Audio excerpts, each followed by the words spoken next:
Mheshimiwa, muda wangu ni mfupi, ngoja niende sasa haraka haraka. Mheshimiwa Chenga ametoa ushauri mzuri tu, ametoa shukrani, amezungumzia kuhusu barabara zake alizoziomba, ambazo kwa kweli napenda kukiri Mheshimiwa Chenge, ile barua nimeshaipata kutoka kwa Mheshimiwa mkuu wa mkoa, tutaangalia ni nini cha kufanya. Amesema anashukuru kwa fedha zinazotengwa kwa ajili ya barabara ya Ramadi Bariadi, fidia zilipe kwa watu wa Usagara Kisesa. Usagara Kisesa hawatalipo fidia. Ile barabara imeanza tangu enzi za ukoloni, tangu enzi za Ujerumani. Ilijulikana kama barabara T8. Na wale watu wamejenga kwenye road reserve. Na ignorance of law is no defense.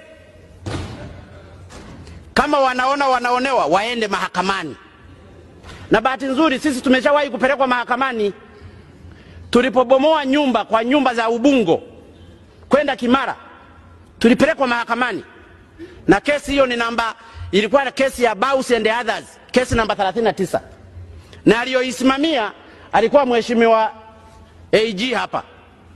Walitushtaki maprofesa na nani, na tulishinda. Na yeye ilikuwemo nyumba ya mjomba wake ikabomolewa. Najaribu kuzungumza ukweli kwa sababu sheria ni msumeno. Tusiwe tunapitisha sheria hapa alafu tunarudi nyuma watu tuangalie kulipwa fidia. Jimboni kwangu watu wamebomoa nyumba. Hata mimi ukuta wa marehemu baba yangu nimeubomoa, ulikuwa kwenye road reserve. Ni lazima tuzingatie sheria ili barabara hizi tuzijenge. Lakini ndugu zangu waheshimiwa wabunge, kama mnaona hii sheria ni ya manyanyaso kwa wananchi, tukae hapa, tulete mswada, tubadilishe upana wa barabara uwe sentimita 2. Basi.